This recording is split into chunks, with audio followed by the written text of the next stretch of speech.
Okay, let's just get right into it. 2025 is the year LEGO went absolutely wild and shattered two massive records, completely changing the game for collectors. First, they dropped the most expensive mainstream set we have ever seen, coming in at a staggering $999.99.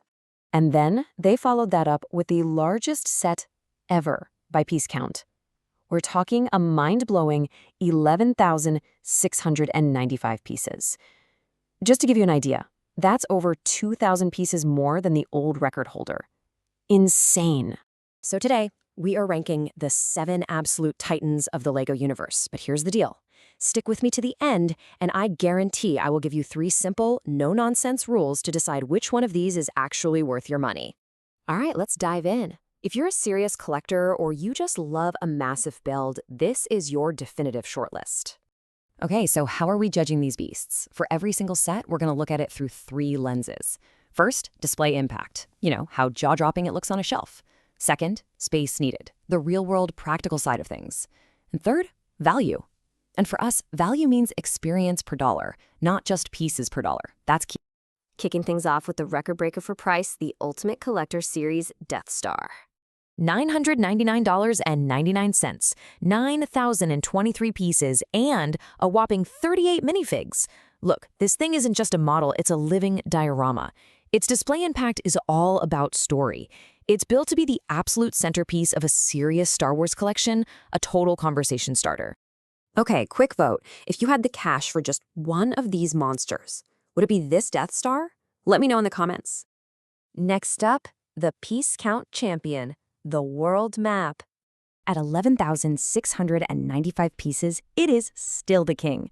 Its display impact is totally different. This is literally LEGO wall art. It's for the person who loves a long, relaxing, almost zen-like build.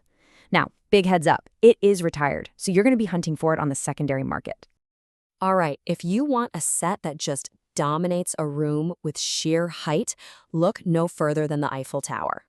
10,001 pieces. And it stands an incredible 58.5 inches tall. That's almost 5 feet. Its display impact is all about that dramatic vertical presence. So the real question for you isn't price. It's, do I actually have the ceiling for this thing? Now, for all the history buffs and serious model builders, we have the LEGO Titanic. For about $680, you get over 9,000 pieces of pure premium scale model energy. The craftsmanship is its whole value proposition. But here's the real constraint, shelf check moment. Do you physically have a 53-inch long surface to put this on? Think about it. Next, we have a true classic architectural giant, the Colosseum. Over 9,000 pieces here. Its display impact comes from that beautiful uniform color and that iconic rhythmic build. It's a gorgeous silhouette. But just like a few others on this list, this one is retired, which will definitely affect the price when you go looking for it. Okay, time for the legend itself, the UCS Millennium Falcon. For $849, you get over 7,500 pieces of pure iconography. Its display impact is just undeniable. It's heavy, it's huge, it's the Falcon. Honestly, if you're looking for that one forever UCS set to anchor your entire collection, this is almost always the answer. And our final titan, the towering UCS AT-AT.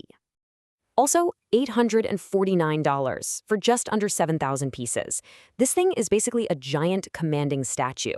Its value comes from that incredible height and the fact that it has a detailed interior you can fill up. But you guessed it, it's also retired. So do your homework and check those secondary market prices before you pull the trigger. All right, we've seen the contenders. Now for the payoff I promised you. If you follow these next 3 simple rules, I can pretty much guarantee you will avoid that painful buyer's remorse on these huge, expensive sets. The rules are simple, but they are absolutely crucial. Rule number 1, space is more important than price. Rule number 2, match the build style to what you actually enjoy. And rule number 3, remember, value is the experience you get for your dollar. Let's dig into rule 1. Seriously, before you even think about the price tag, get out a tape measure. The Titanic needs that long shelf. The Eiffel Tower needs vertical clearance. And this is the bottom line. If the space doesn't work, the best set in the world becomes a $1,000 box in your closet, period. Okay, rule 2 is all about you. Match the bill to what you actually find fun. If you want to just zone out with a calm, repetitive, almost meditative build, the world map is your set. But if you love building out scenes, posing characters, and telling a story, then the Death Star is, without a doubt, the one for you. And that leads us right into rule 3. Value is about the experience per dollar, not just pieces per dollar. Please, stop just looking at the price per piece ratio. Yeah, the Death Star is the most expensive, but a huge chunk of its value is in those 38 minifigures and the countless stories you can tell with them. That is a completely different kind of value than the pure architectural beauty of the Eiffel Tower. So I want to hear from you. If you could only pick one of these titans, just one, which would it be and why? Drop your answer below. And hey, if these price tags are just a little too steep, let me know if you'd like to see a rundown of the best mega sets you can get for under $700. We can definitely solve that price problem.